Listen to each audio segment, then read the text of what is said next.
je m'appelle Nicolas Marchand, j'ai 45 ans et je suis issu de la promo P17 de l'IFAC Toulouse.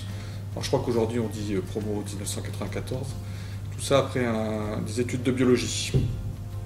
Aujourd'hui, je suis directeur régional délégué à EDF Commerce Rhône-Alpes-Auvergne. Alors, mon parcours est très diversifié.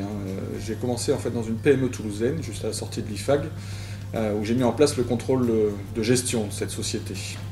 Puis j'ai rejoint le groupe EDF, ça va bientôt faire 20 ans, ça ne rajeunit pas tout ça, dans lequel j'ai eu la chance de faire beaucoup de métiers, puisque j'ai commencé à mettre en place du contrôle budgétaire dans une centrale nucléaire, puis j'ai fait quelques projets, dont des projets à l'international, et puis j'ai ensuite plutôt migré vers le commercial et le management, et je suis d'ailleurs aujourd'hui manager d'une entité commerciale qui représente un peu plus de 600 salariés à gérer au quotidien.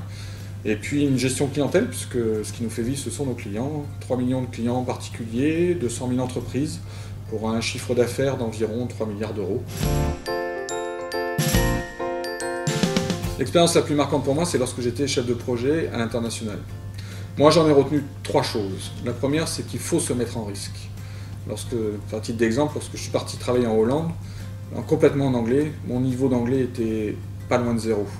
Mais avec un peu d'investissement, j'ai réussi à travailler et à réussir la mission. Le deuxième point, c'est le travail multiculturel. Il est clair qu'on ne travaille pas de la même façon avec un anglais qu'avec un espagnol. Et donc, il faut s'adapter au contexte dans lequel on se trouve. Et le troisième point, c'est que je pense qu'il faut travailler ses points forts.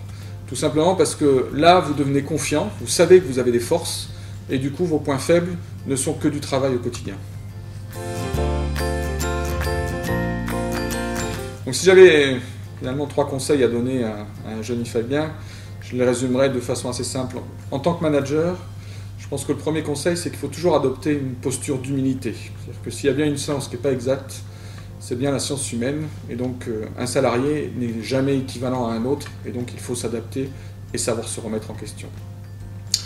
Le deuxième, il est peut-être un peu plus fonctionnel, c'est sur la mobilité. Je pense qu'aujourd'hui, il faut être mobile dans sa tête, intellectuellement, c'est-à-dire être en capacité de changer de métier.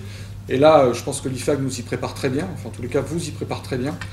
Et puis la mobilité géographique. Aujourd'hui, penser que le monde se limite à son quartier ou à sa ville, je pense que c'est réducteur. Il faut penser que le monde, c'est à minima l'Europe, aujourd'hui, le monde professionnel, et donc il faut être mobile géographiquement. Et puis le dernier point, c'est celui qui me tient le plus à cœur peut-être, parce que c'est celui qui me fait vibrer au quotidien, c'est prenez du plaisir dans ce que vous faites.